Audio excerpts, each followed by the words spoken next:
If you're an entrepreneur or small business owner and you're not yet using video on LinkedIn to grow your profile and make more sales, well, you're missing out on one of the premier platforms to grow your business in 2025. I'm breaking it all down for you in this episode with my guest, Adrienne Weimer, who is a LinkedIn queen. She used to work there, and she's a conscious sales expert who basically helps us sell our stuff without the ick factor. And I don't know about you, but that is a very attractive proposition for me. So in this episode, we're going to dive all into the new way to use LinkedIn, how not to use LinkedIn, and how do you get people to buy your stuff by using the DMs? Yes, we are going to get you to use the DMs. So stay tuned for this episode where Adrienne breaks it all down. And by the end, and I hope you stay till the end, you will have a complete system for moving forward on LinkedIn to grow your business. Welcome to the Camera Confident Podcast. I am so excited to have you on the Camera Confident Podcast. Adrienne, thank you so much for making the time and for joining us today. Thank you. I'm so excited to be here. Okay, so the first thing we always do before we jump into all things LinkedIn and sales and all the juicy things you have lined up for us is give us your elevator pitch. For those of you who don't know you, who are you and what do you do? Yes. So I'm Adrienne Weimer. I am a conscious sales coach and LinkedIn strategist. I work with women entrepreneurs who want to build exceptional businesses. They want to create consistent sales, but through a way that is far more easeful and from a place of joy. So that is what I help my clients with. That sounds amazing because I know a lot of people, a lot of our viewers and listeners are, just getting warmed up to this being on video all the time thing. And now I have to sell? Oh my God, that just brings up a whole other host of fears. So first of all, I'd love to hear about your background, and you specialize in LinkedIn. Why LinkedIn? What is your pitch for why entrepreneurs and women entrepreneurs in particular need to be on LinkedIn in 2025? Yeah, I am really passionate about LinkedIn because I actually used to work there. So I spent 4 years as a consultant teaching sales to literally thousands of sales reps at LinkedIn. And so I felt for a very long time, very confident with LinkedIn. And when it comes to business, we don't want to follow the crowd. We want to go against the grain in order to stand out. And so what I realized very early on when I started my business over 4 years ago was that everyone was kind of doing the same thing. Facebook groups, Instagram, and it felt really crowded. And so when things are feeling like it's hard to get visible, you want to go against the grain. And that's why LinkedIn is such this huge blue ocean opportunity. And that is why I decided to go all in on LinkedIn. And once I did, my business literally took off. But the best part was that I did not have to create consistent content in order to do that. So for me, it just made sense. And then I just had so many clients that were wanting to attract a higher caliber client and wanting to find people who were ready to work with them in high ticket spaces. So LinkedIn was just the best possible platform for that. I love that. And I find that there is a very large percentage of entrepreneurs I talk to every day who are so over Instagram. They're over TikTok. People aren't even seeing their content. Even the people who follow them aren't seeing their content. So there is, and I saw in 2024, and I'll bet you did too, a really big migration to LinkedIn of entrepreneurs who typically thought, I thought this was just for finding jobs or just for people in the corporate world to brag about what they're doing. But there is a very different community, a growing community on LinkedIn. And there's a lot more of that positivity and putting your best foot forward. So let's just dive right in and talk about how do you speak to an audience on LinkedIn differently than, let's say, you would on Instagram, TikTok, and some of the other platforms? Your message is actually the same. So in terms of how you get to your ideal client on LinkedIn, it's your message, your core brand pillars or what you want to be known for, that stays consistent. What's really different about what you bring forward on LinkedIn is more of how you get your message out there. The way that content is created on LinkedIn looks different than, let's say, Instagram, where it's more showcasing your day-to-day life, showing me that you went to a Pilates class in the morning and then you picked up a little tasty matcha afterwards. We're like doing less of that on LinkedIn because LinkedIn is more of a thought leadership platform. So when you think about what you want to be known for, what you want people to instantly associate with your name, that's what we want to pull forward on your content on LinkedIn, which for a lot of people, for people who are really great and meant to be on LinkedIn, that is exciting because you don't have to show as much of the like influencer style content. Instead, you get to lean into your expertise. And that is what really makes you stand out on LinkedIn. One of the top words for visibility in 2025 is authenticity. And especially in an age of ChatGPT, where people are using AI to generate their captions, whether it's on Instagram, LinkedIn posts, there's now AI that's generating comments. And there's like, I'm hearing about these pods and people who are in these groups. And a lot of that AI is being infused to LinkedIn. So what is your advice for how to show up as your most authentic self on LinkedIn when you want to keep up with what everyone else is doing, but everyone else is using AI to get more out there faster, and sometimes it seems better? Yeah. Well, AI is obviously not going anywhere. I think it's always going to be about how we utilize it. AI is never going to replace your brand, and it can't replace your personality. And the best way to leverage AI, I find, has been really just in the content creation space of coming up with ideas, getting really good at creating those sharp hooks. But it's never going to be a replacement for real relationship, which is why even on LinkedIn, even though there's been this like proliferation of engagement pods that are coming out on the scene, LinkedIn's actually cracking down on those. So it's not in your best interest to join an engagement pod anyway. Even if you're in one right now, it may have worked in the past, but LinkedIn is really cracking down on that because, to your point, authenticity is key. And LinkedIn, and the way that they're creating more content and really supporting creators on the platform, they want to continue to lift up that authenticity. So they're going to be cracking down on some of those like quick AI type features that limit that close connection in that relationship.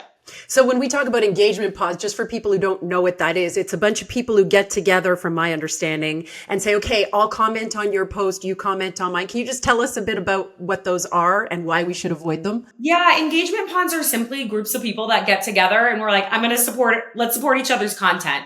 So typically what it looks like is you put a post up and it's like everybody engages on your content at the same time and you give to receive. But the reason why that does not work is, number one, you're not getting a real sense of what your true audience likes in your content.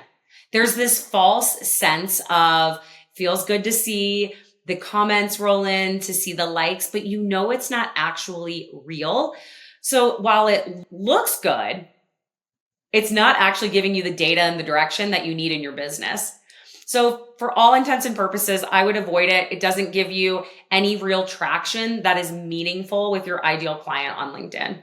I can't wait to dive into some specific sort of what does work. But before we do that, let's just talk about video, because obviously video is a huge priority for us here at Camera Confident. We are all about showing up on video, putting your face on video.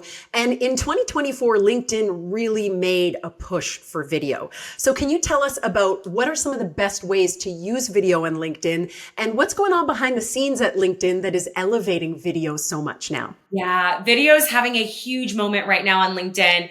In fact, as we've seen tons of changes come out on the platform, one of the biggest changes has been the focus on video.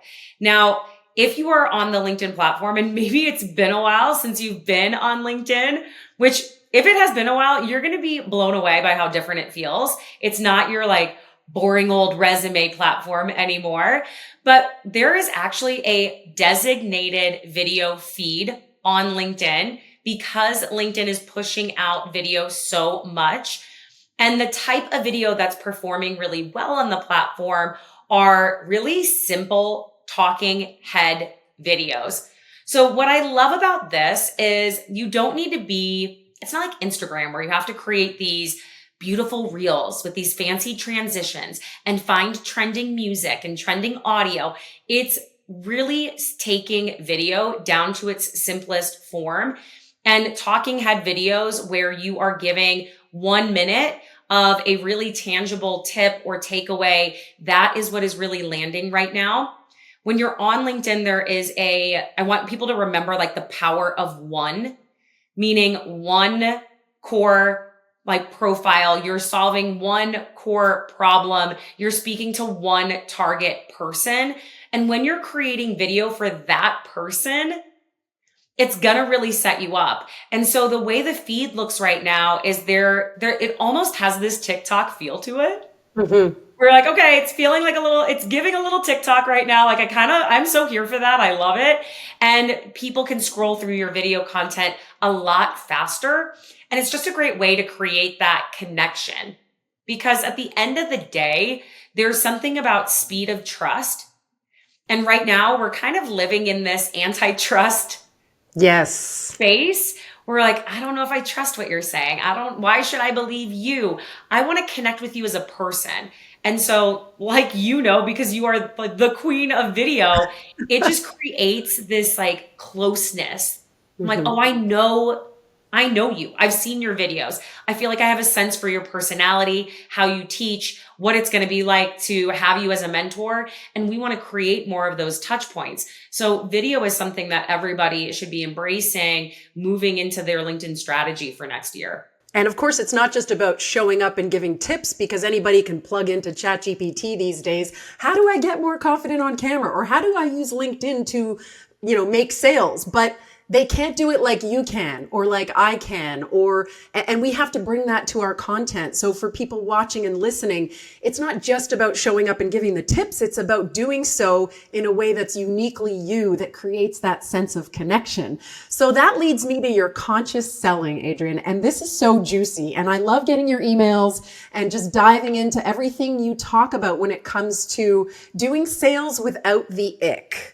So Take us from, I'm showing up on camera, finally, I'm out there, I'm talking to my people, and now I've got to sell. What are your tips for how to close those high value clients on LinkedIn? Because we know the people on LinkedIn tend to have higher disposable incomes. They're in more of a business mindset. So what is your best advice for that? Yes, I love this question. So obviously, like when we think about sales is the lifeblood of your business. For people who you're already a content creator, you're already spending so much time developing content, looking to make connections with your audience, build a brand, but we're not doing this for a cute hobby. Like we're doing this because we want to create impact through our work. And the only way that we can do that is through sales. So what I find is that sometimes we have this belief that we're not a good salesperson. Like I talk to a lot of people who are like, I'm not good at sales. And I don't actually ever believe that, because to sell is inherently human. We're selling actually all the time in our day to day. Like think about if you've ever gone on a trip with your girlfriends and you're trying to find a place or decide on where you want to stay. Like we're selling. Or if you have kids and you are trying to get them to eat their vegetables at dinner, you're selling the veggies. You're like, we're selling all the time. It's not sales that is hard. It is what we associate with sales. When we believe sales means you have to be pushy, manipulative, we have to dig into pain points and make them hurt. That is what we don't want to be associated with. So what I talk about a lot is creating a more conscious way of selling. And what that looks like is selling in a way in your business that feels like you're having the time of your life and having so much fun, and being able to grow your business from a place of feeling grounded, from a place of feeling like rested, from having a settled nervous system. Because I see far too many entrepreneurs, and I have been in this boat myself, where you are hustling, you are pushing, you are on that cusp or edge of burnout, because you think it's going to take just more hard work to get to your goal, when actually what you need to look at is how are you selling with more intentionality, with more fun, because your business should be fun, and being able to have sales be just a natural extension of how you run your business. Too many people think about it in this compartmentalized way where we're like, there's the marketing side of me. And then there's the coach or the consultant side. And then there's that annoying salesperson that I have to be. So, okay, we're all about action here. So what does that actually look like? Give us some examples. I guess on LinkedIn specifically, how do you sell consciously on LinkedIn without the ick? There's a couple of steps, but the first step starts with your brand because we need to get people aware of you. There's like a visibility piece to sales. So that starts with creating your consistent content, but making it so specific.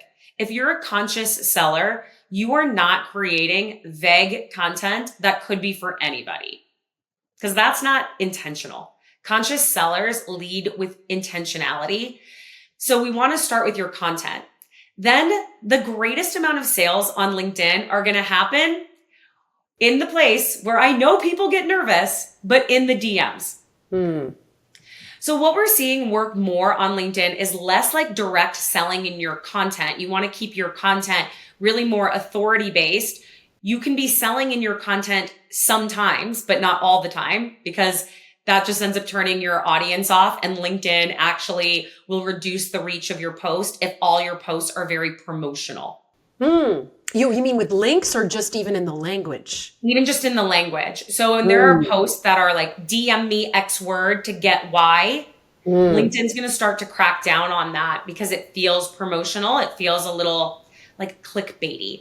So we want to lead first with authenticity and with our authority, and we're going to build the relationships in the DMs. I love this topic because so many people like instantly I know are going to hear this and get that little cringe in their stomach of, I don't want to do that. Like, I don't want to get in the DMs. I don't want to be awkward. What do I say? What do I say? That is probably the first question that comes to anybody's mind, which is because I know I've gotten DMs where it's like an automatic sale and I'm like, delete. Like, yes. I don't, it's like asking someone to sleep with you on the first date. Like, no, thanks. We just met. Right. So give us some best practices then about how do you sell in the DMs? What's the transition like? Like, I think for a lot of people, this is a really challenging and confronting process. The best way to sell in the DMs, this is going to sound so counterintuitive, is to actually slow down your sale and to take the pressure off trying to make a sale. So you want to focus on relationship first.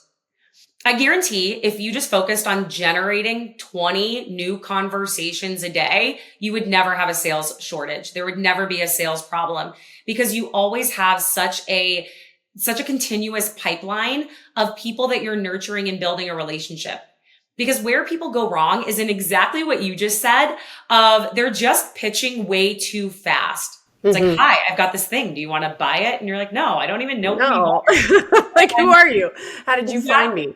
So what would be, because I've seen, there's lots of advice out there on, your first DM should say, happy to have you in my network. Like, take us through some examples for those of us that are still trying to wrap our heads around that. And I think a lot of people hear that and they're like, okay, I get it. But like, if I just knew what's like the first thing to say, then maybe that takes a little bit of that friction away, right? Yeah. My favorite actually is having what I call a trust funnel. I think if you're going to be successful on LinkedIn in 2025, you are going to have a trust funnel in your business.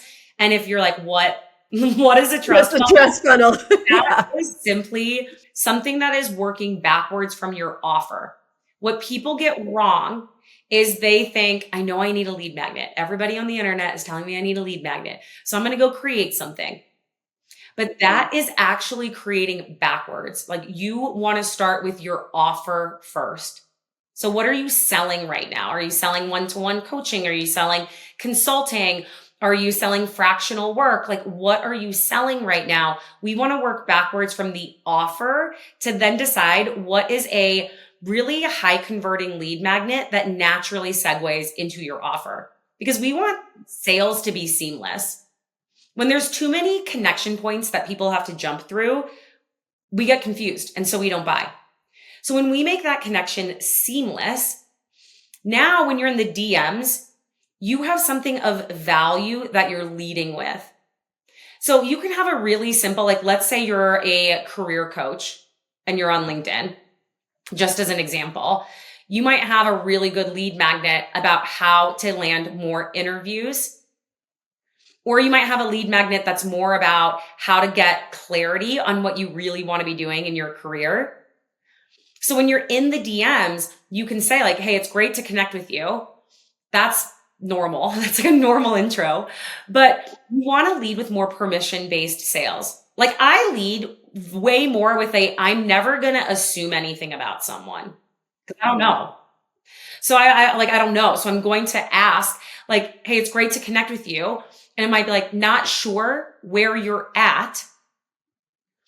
But if you're currently looking to like make a career change, I have a ton of free resources. I actually just created this brand new thing for you. It's like, would you want that? Or is that something you'd be interested in? No worries if not. It's very relaxed. It's very easy. Or you can say like, I know a lot of people are looking to make a career change in 2025. Not sure if you are, but I know most people, if you are currently working on either getting clear on what they want to do or how to land more interviews. Are either of those something that you're focused on right now? I have a free resource to help you if you are, and you have something to give. So there's not something that we're instantly asking for calls. Do not ask people to book a call immediately. Like a rule of thumb in your DMs is in your first messages, we don't want to send links. You don't want to send your calendar. You don't want to offer a coffee chat because one, who has time for those? Really? Who has time for that? I know, right?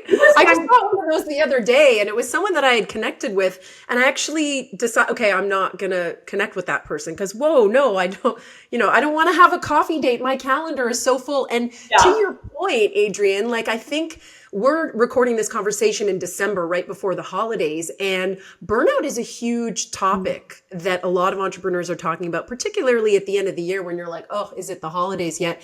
And when you're coming into my DMs trying to get time in my calendar, I'm trying to clear that calendar. Yes. And you know what? Getting on those calls as well, you don't want to be on calls with people who don't want your stuff, right? Because then you're just clogging your own calendar and spinning your wheels and chasing the wrong leads, right? So I love what you're saying about this intentional, like I've got this thing. I'm not going to give you the link unless you reply and say, yes, please. Actually, that would be great. Yeah. And that's exactly why I'm so adamant about the trust funnel, because what we struggle with in the DMs is we're like, I don't know that this person actually wants to speak with me or that they have any interest in what I do. It's cold. Cold is the most difficult way to generate leads.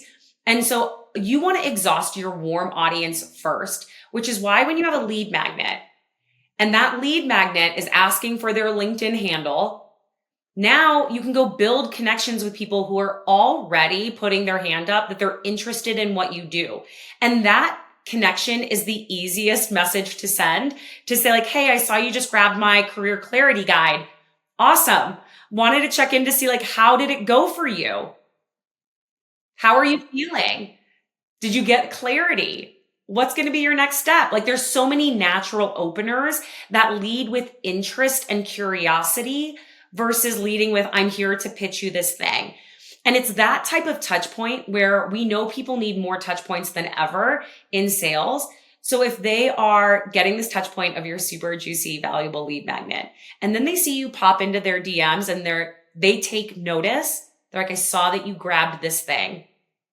How's it going? What questions do you have? Did this help you? Or where are you still feeling stuck? Now you're in a more organic conversation with someone who is already interested rather than trying to search, find, and hunt for people who may or may not be interested in what you do. And when you do that, you're like, okay, I know who to speak to in the DMs.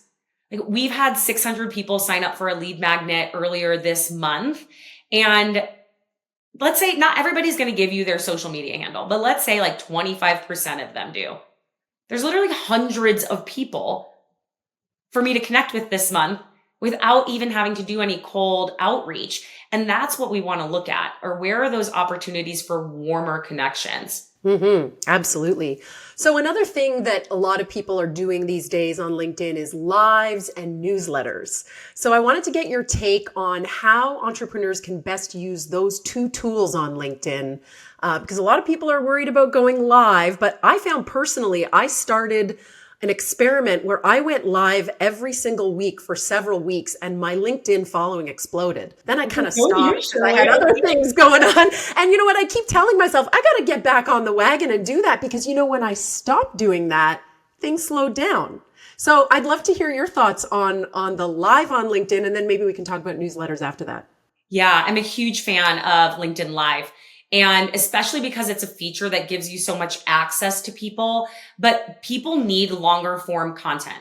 In your content strategy for next year, you want to have a long form content as part of your strategy. So long form content, again, it's like gonna build deeper relationship. People are gonna get to know you more. And LinkedIn Live is one of the best ways to do that. Now, when you think about LinkedIn Lives, the other way to think about this is you're creating long-term assets in your business where people, we kind of get in our head because we're like, what if only one person came to my live? What do I do? It wasn't worth it. Or no one. Yeah. Or I've had that. I've had that a lot. Me too. And it's like, we think, okay, that was a waste of time. But that's not real. What is real is you have created this asset now, going back to where you can provide value for people. Now you're like, when you're in the DMs, you can say, I just did this live on this topic. Want me to share it with you? Or what topic are you like, what are you working on right now? Is it this or is it that? And then you can say, doesn't matter what they answer you with because you're going to have a live on that topic that you can then point people back to. So your content, we want to think like, how can our content work harder for us? How can it have more of a longer shelf life than the 20-minute span that you actually were live? Like it lasts longer. So I would say LinkedIn Lives work really well. LinkedIn newsletters, I actually don't recommend because there was a time when LinkedIn newsletters were really hot. The LinkedIn platform was really promoting them, but now LinkedIn doesn't promote them quite as much. And the biggest reason why I don't recommend spending a lot of time on a LinkedIn newsletter is because it's not going to grow your email list. You would be better spent by focusing on growing your own newsletter that you own. So that way you're getting people off LinkedIn, because the greatest sales strategy for LinkedIn is that's where we build our connection. It's where we start to nurture, but eventually we want to get people off LinkedIn. So you're just much better spent in terms of time focusing on building up your own newsletter, whether that's a Substack, whether you're using Beehive, whether you've like built a newsletter on Kajabi or whatever platform you're on.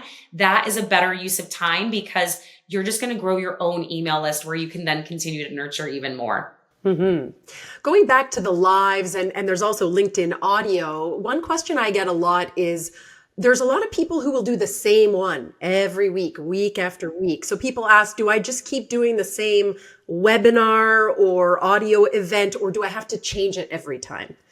What are best practices there? Well, one, I have sad news, which is LinkedIn audio rooms are going away, which is so sad. I know. They aren't there anymore. They're going away. They're being sunset, which I am devastated about because I loved a LinkedIn audio room.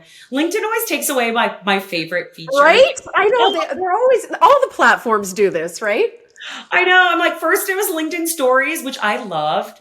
I get why maybe it didn't like hit the traction they wanted it to, but now they're going, LinkedIn's like all in on video. And that means they're like taking away audio rooms. Wow. Okay. Breaking news. I did not know that. So by the time people watch this, maybe it's common knowledge, but at the time we're recording, and full disclosure, I'm a video gal. I never used LinkedIn audio. I'm all about the video, but I know a lot of people really liked audio and were pushing audio because even like podcasts, like this is a video podcast, but a lot of people love podcasting because they don't have to show up. They can just be on the mic, right? So no, LinkedIn's making you go on video. See, you do need to be camera confident. I know it's even more reason why people need to be on camera confident, because they are like, LinkedIn is promoting video so hard. And the truth is, not a lot of people are leveraging LinkedIn lives for that reason. We're like, oh, I have to get on camera. It means I got to like put myself together, or all the stories that we tell ourselves. And actually it's like, again, more blue ocean space. Not a lot of people are leveraging it. It is, I cannot tell you how many clients have come through a LinkedIn live where they're like, I saw your live. And I'm like, I don't even know people saw it. Like weren't there, but they saw the replay. And that was the thing that said, you're the person I want to work with. You're So my it's person. creating Yeah. that connection. And I think that's the mindset shift for people too, is our ego just gets caught up in, but how do I get more people on my live? How do I get hundreds of people on my live? And I'm like, how many clients do you really want right now? Yeah. Are you looking for hundreds today? Or are you looking to get 2 clients, 5 clients, 10 clients? Okay, amazing. You only need a few people on those lives. And also, I think there's this tendency to focus on vanity metrics and say, Yes. I want more people, more people. And we forget that even the 2 people watching, that's 2 people. That's 2 humans, 2 potential clients. So serve them, show up and speak for them. And if no one's watching, how many times have you gone live where nobody was watching and then you go check the impressions later? Lots of people watched. They just maybe were busy. Maybe they were in a meeting. Maybe they were in the bathroom. Maybe they were with their kids, but they come back and they watch later. And so doing those lives, knowing that it's something that, as you said, can be leveraged as a piece of content later. And also, we're getting our reps in. The more lives we do, the better we get at doing them. So I just want to confirm then, is it okay to talk about the same thing every week, or should you be switching it up? So I think it's like that answer depends. Where if you have a webinar or a signature talk that is converting really well for you, where every time you do it, you're like, it's just getting better and better and better. People continue to take that next step, whether it's they buy from you or they book a call with you, then it's like, don't fix what is currently working. What I find for a lot of people though is, one, running the exact same masterclass every single week can feel a little exhausting. So it also depends on your energy and your capacity. I'd way rather have you do one amazing masterclass a month than run yourself ragged doing one every single week if you're feeling like that is something that's difficult to keep up with. So I think it really depends on the person. It really depends on capacity, and it depends on the results that you're getting. People who are like doing a webinar every week, if the webinar is not converting, then we need to look at that. Often what I find, it's the title. It's the title of your webinar that is like the first thing that we want to look at, because that's going to be like the instant thing that captures our attention and is a yes or a no for us. So often it's really like a little tweak to your title can make a big difference. Or our titles are very vague. It's like, I don't really know exactly what this is about, why I need it right now. And so I think it just like really, really depends. Like, I'm curious, what have you seen? Yeah, I think the title thing is huge. I found I was doing a webinar style thing where I had a certain title that really attracted my warm audience. And then when I burned through a warm audience, then it was like, okay, I think I need to tweak certain things. But what I did when I started my lives every single week, I tackled a different topic every week, and I kept them short. I kept them like 10 minutes. So it was easy, bite size. I had slides. Doing it in StreamYard was super easy. Now I'm on Riverside. So like the platform doesn't really matter. And by the way, you can't just go live on LinkedIn. You have to do it through a third party. So the tech sometimes daunts some people. But what I found is I had real traction talking about different aspects of my expertise every week. And I was trying to make it an event that people could come and learn something new every time. Now, I did kind of fall off the wagon, because that's something that tends to happen when you're juggling all the things and spinning all the plates. But I think and tell me what you think about this, Adrian, a strategy that I find works is you have like a cycle of a certain number of topics that you talk about, and guaranteed people will miss number 1 and number 3. So you can then just restart. So you have your 5, 10, whatever topics, and you can cycle through them, and you can continue to do that over and over. And then maybe if someone's like, oh, I missed it last time she talked about that, I'm so glad she's doing that again. And that way also we know that when you're getting visible, you want to be known for something, as you said at the beginning. So when I wanted to have an expert on LinkedIn on the podcast, I'm like, Adrienne, she's a LinkedIn expert because you're in my inbox. I'm on your email list. I've been to your live challenges. I see your posts on LinkedIn and I know what I'm getting when I come to you. And I think that there is a fine balance in that, yes, you don't want to be repetitive every time, but you also don't want to be talking about so many different things that I'm like, I don't quite know what she does, right?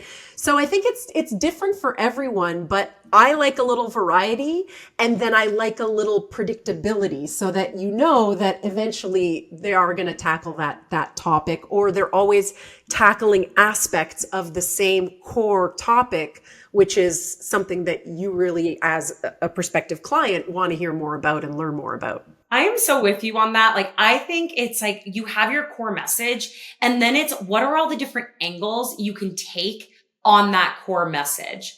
So for instance, like right now, this week, I'm in the middle of what I'm calling like a podcast challenge to bring more visibility to my podcast. And it's all the same theme and topic. Like, I want you to double, triple your sales in 2025, but with so much less struggle and hustle.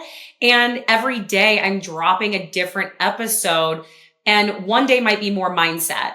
One day is really tactical strategy. Another day might be more of like mistakes that you might be making while you're trying to double or triple your revenue. And it's similar messaging, but from these different angles. And why that's important as well is we need to look at sales psychology. Like there's different buyer types. You're going to have an analytical person. You're going to have a person that makes most of their decisions based on gut, on like this visceral, you're my mentor and you're the person I want to work with. You're going to have someone who's just so inspired by your story that they're like, that's who I want to connect with.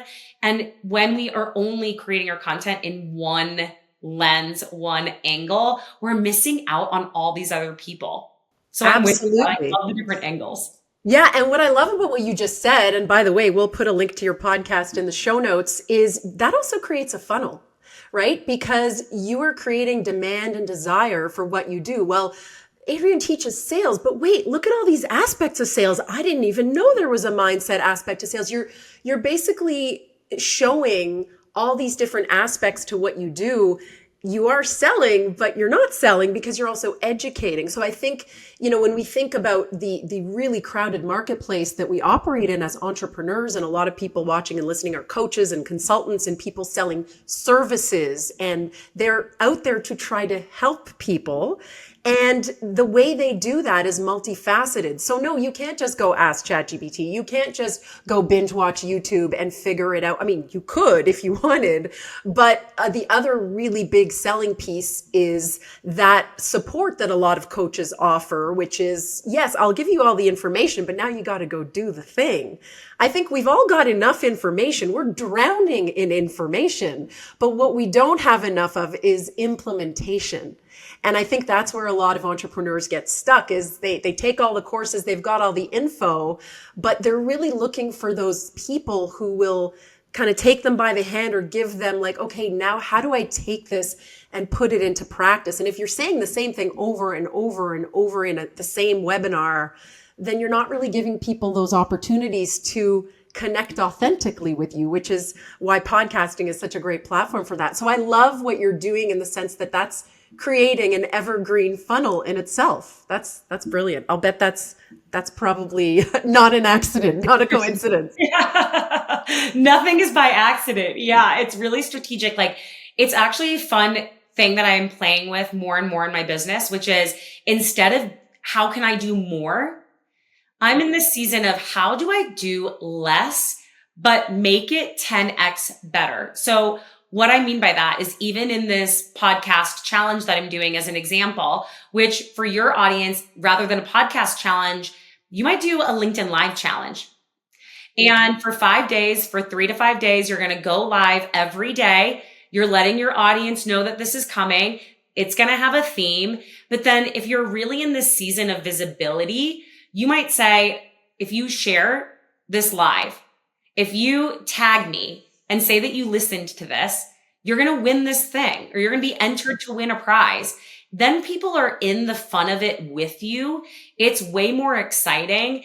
And you're going to get even more visibility because you're getting visible in front of other audiences that are not yours. So that's like the 10x effect. I'm like, how can we take what's already working, but with small tweaks that don't require a ton of extra effort, you're going to be able to like 10x everything that you're doing. I love it. And aligning yourself with like-minded professionals who are in, maybe adjacent niches or doing a lot of that more collaboration and that power in numbers. And I know a lot of people in the audience are moms or dads or parents who've got a lot of things going on. And why did we start our businesses in the first place? Not to be, locked in a room working 12, 13 hours a day, but to actually work smarter, not harder. So I think that's so amazing. I know we're running short on time. So if there's one thing you want to leave the audience with, what is one hot tip that when people leave, they can go do this right away, and this can really help drive some results for them in their business? What would that be? Outside of like prioritizing your trust funnel and using LinkedIn to like get people into that funnel, the number one thing that I want to just leave people with is that the people who are going to succeed on LinkedIn are going to be the people who fully embrace their true brand.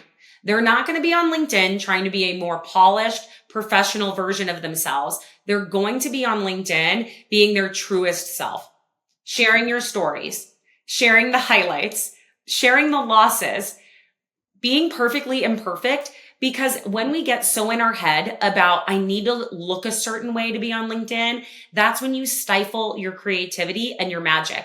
So what I want you to focus on is like getting consistent in your brand and in your visibility, but allowing yourself to have so much fun in that process. There's no filter that you need to put over yourself to get onto LinkedIn. And I know there's someone who's going to need to hear that right now, of just removing that filter and letting your true self kind of come out on LinkedIn. Absolutely. And Adrienne, you have been amazing. I'm sure people are wondering, how can they find you? How can they get in touch with you? Well, you can obviously find me on LinkedIn. That's where I'll be hanging out the most. So I'm like, follow me on LinkedIn, connect with me. Like, I always love actually connecting with people who hear this, who listen to this. And yeah, that's like the number one best place to find me. Amazing. Well, thank you so much for taking the time to share all your LinkedIn wisdom with us. We will be watching very closely in 2025, and so many juicy strategies in this episode that people can go implement right now. Thank you so much for joining me, Adrienne. Thank you. Wow, was that ever a jam-packed episode with Adrienne? I know I'm rushing over to my LinkedIn profile to make a few tweaks and get into those DMs, which is something that I haven't done enough of in 2024 and now really want to do in 2025. Now, if you want to learn how to use YouTube and LinkedIn together to really elevate your visibility and attract more clients, you're going to want to check out this video series, my 90 days to 10K challenge, where I use both platforms to really elevate that presence. And there's a lot of really great tips in there that you'll want to try to elevate your sales and business in 2025.